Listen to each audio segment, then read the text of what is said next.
What's up, guys? How you all doing? Trust you guys are doing well. It's your boy Michael. Welcome to my YouTube channel. Today I'm going to be talking about coming to the United States through study routes. If you are a follower of this channel, you know that I'm really passionate about giving information regarding that because it's the same route that I've gone through when I was planning to come to the state. So it gives me joy to always talk about it and give people information. So if you're a prospective international student and you feel that United States is the location that you are looking towards, or you know anybody that this information will be vital to them, kindly share this with them. So guys, go nowhere and stay tuned, and I'll see you guys at the other side.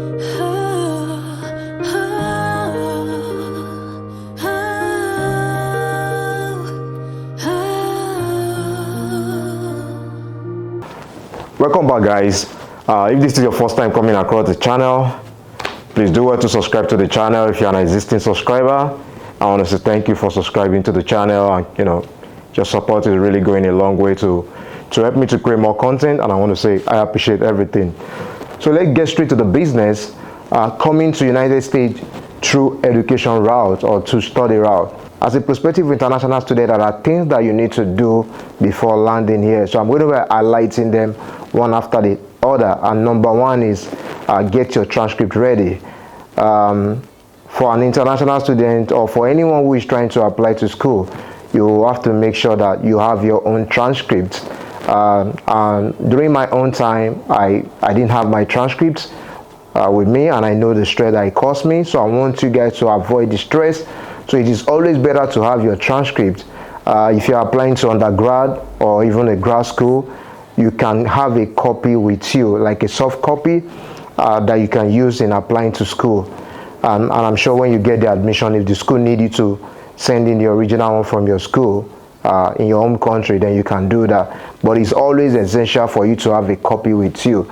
And although some school might need you to have West evaluation copy, I did a video some times ago about the importance of West evaluation, but then you still want to have a copy with you because not all the schools are going to ask for the West evaluation. So if you have your own copy, it's going to make things straight and make things faster for you to apply to school instead of not having one, then start looking for how to get one from your school.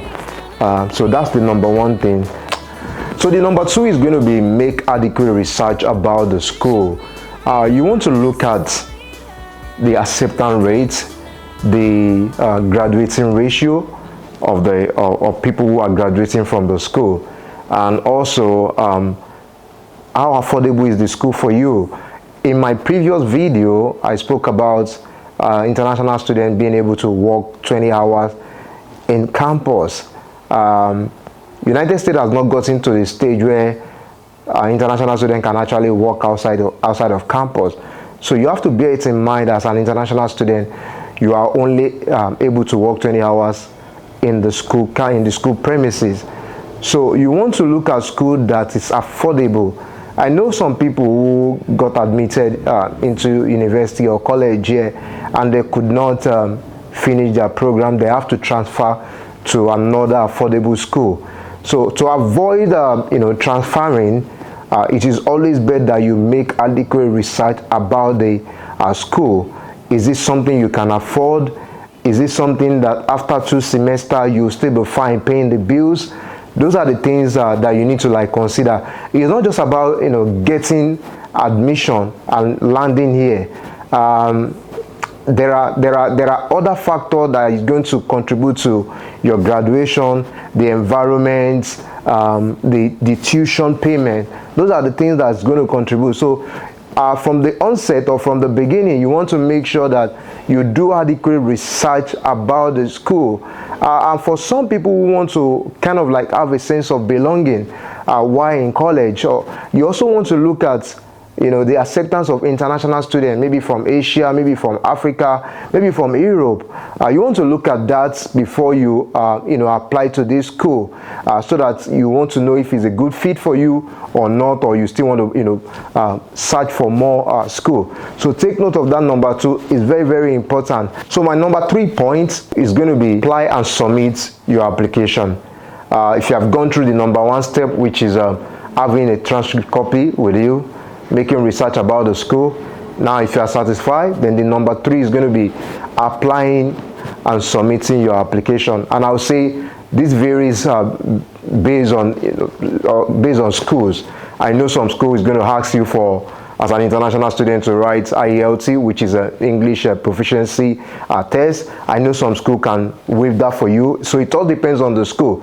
But you need to look at the requirement and see if it's something you can fulfill. And then after that, you submit your application. And I must say, during your application period, or during submission of your application, there's what they call POF, which is proof of fund. The school are going to ask you to submit that also. I did that during my time. They have to be sure that you can really pay the tuition. If you are sponsoring yourself, you have to submit a proof of fund in your own account. If you have someone who is sponsoring you, you need to submit their bank statement to show that they can pay for you. And during my own time, I actually have my uncle who is paying for me, and I also co-sponsoring myself, because then I've been working in Dubai, so I kind of have some money to support myself. So I submitted 2 statement of account. So if you are doing that also, you need to submit 2 statement of account, a co-sponsor and yours, or if there's any other person who is sponsoring you. So that's number 3 point. So my number 4 point is going to be issuing of the I-20 by the school.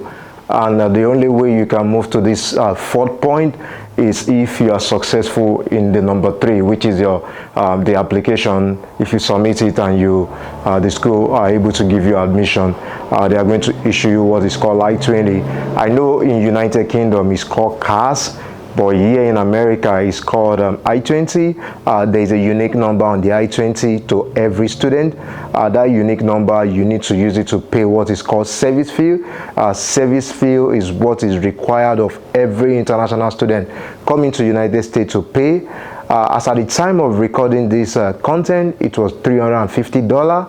But as at the time that I came into the country, it was $250. But like they say, change is the constant thing in life, so it's now $350.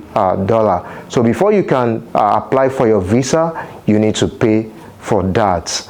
And after the payment, you move to the next stage, which is my 5th point, last but not the least. In fact, this stage is very, very important to you, and that is applying for your visa. There is United States Embassy in almost all the country in the world. You can apply for your visa there. There's what they call Ds160. I'll be putting the link on this video. I'll also be putting the links of some school United States in this video. You can check it out. So you fill out your Ds160. After that, you pay for your visa fee. As at the time recording this content, also it was around $160, but it varies in different countries. So but I know in most African country is $160. You pay for that, then you go for your visa interview. And I want to make some points here, in as much as this is the last point, but it is very, very important, like every other stage, because if you get the admission and you are unable to get the visa, you are going nowhere. And getting the admission is not really automatic that you are going to get the visa. You just have to prepare yourself, get your passport ready.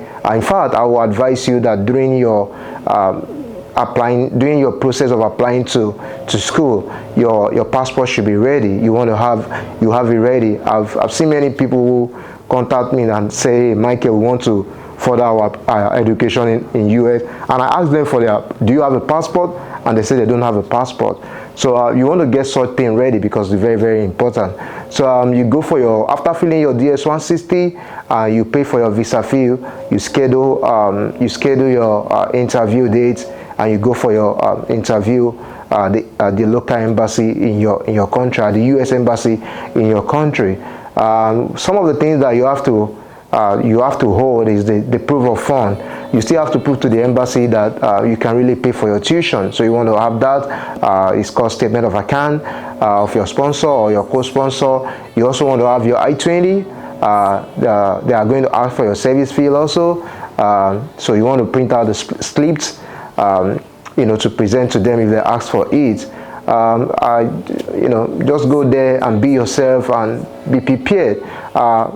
All the effort that you've put in your application process, you also want to put more effort in going to the embassy and make sure that you get the visa.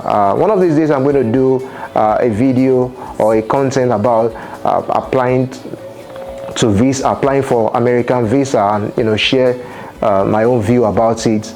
But for now, I hope all this information I've shared with you guys today really helpful. I wish you guys all the best. I pray that you guys get the admission, get the visa. And if there's anyone that has experience or about applying to school, you want to share it on the comment section for people to learn one thing or the other from your experience. That would be really nice. And let me know what you guys think about the content. And thanks for watching. And if you have not subscribed to the channel, please do to subscribe to the channel.